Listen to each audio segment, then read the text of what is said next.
As companies grow, the roadmap becomes more and more important for sort of trade-off decisions across the company. Right. Sales, engineering, hiring, pulling you in so many different Sure. directions. Would love to know how the structure and granularity of the product roadmap should evolve as the company scales. I get this question a lot. I have so many, and it's never a simple answer. I think the first thing to ask as a product leader or even a founder wearing the hat of product is, what's the intent of the roadmap, right? A roadmap is not a representation of a list of features that are due by a certain date, right? Your roadmap is meant to be a signal of intent and sequencing, right? Of where you believe the biggest problems and opportunities are for your business that are represented in your product investments, right? And where are your bets? And then, if you double click on the first part of a roadmap and say, well, how are we going to do that? And when we deliver, sure, that's your delivery plan, right? But your roadmap is meant to be a unifying representation, right? Of why we're doing what we're doing, what problems we're going to solve, when, now versus later, and represent and clarify vision, right? And that's a lot, right? That's a lot to do, but can be done simply. And I always encourage visually. I think 70% of all individuals are visual learners. And so I highly, get out of the spreadsheets, get out of project plans, get out of that and use as much visualization as you can on what the customer vision is and then what stage you're at in that vision. If it's very early, great. And represent that, but also give people a sense of what might be next as like vision placeholders. And so, but as you grow, and you're in this phase, I think a misstep can be a lot of times I've seen this and experienced it too. And it's a common, you're looking ahead on what you're thinking about and you're starting to build in so many directions. And that's when your roadmap can get really cluttered, right? You have big backlogs, you've got current customers with support requests, problems you're trying to identify, you're trying to boost engagement, whatever it is, right?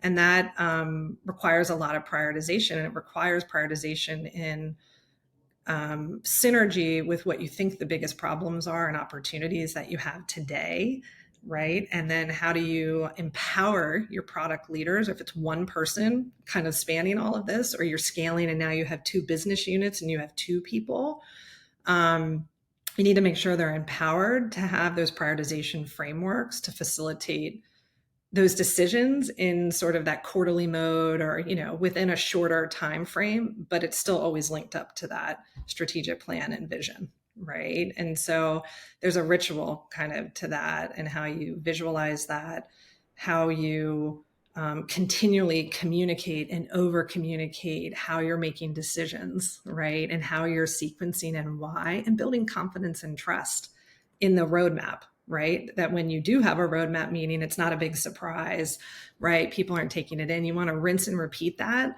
as much as you can. And I remember at one startup, and I'm not going to take credit for this at all, this was actually my head of engineering. And I think, oh gosh, this is probably 7 or 8 years ago. I think the smartest thing he recommended we do with our roadmap, and it was in the time pre-COVID of when you were in offices all the time, is we had it hugely printed and visual, and it wasn't a big spreadsheet or anything like that. It was representations of the journeys and capabilities that we were investing in. And you could kind of walk through the office and see it and see the sequencing of it, which was now and later, so you kind of knew in the quarter what we were doing, and that just created questions and inquiry. And I thought that was just a really brilliant idea. I love that. And the visual representation, so the whole team is on the Yeah. same page, can be very, very impactful, particularly so you move together as a team versus moving all in different directions. Yeah. And I was going to say, or if something moves, it doesn't feel as jarring. I think when people see the board, and so imagine a sticky note as a capability, and if we decide to say the hypothesis on that didn't pan out and here's why, and we're moving that, but here's what's moving in, it just feels less jarring versus like, we didn't deliver that, or we decided not to build it, or we traded that off, right? Those are like jarring statements. And so you want to always kind of keep sort of but where are we going?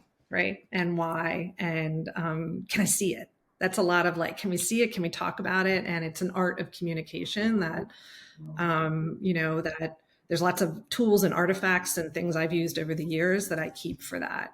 Because I'm continually refining it job to job and founder by founder and what they expect and need. Definitely. And that communication aspect is so important to be able to bridge the gap of where you are today and where your vision is and how you're getting there.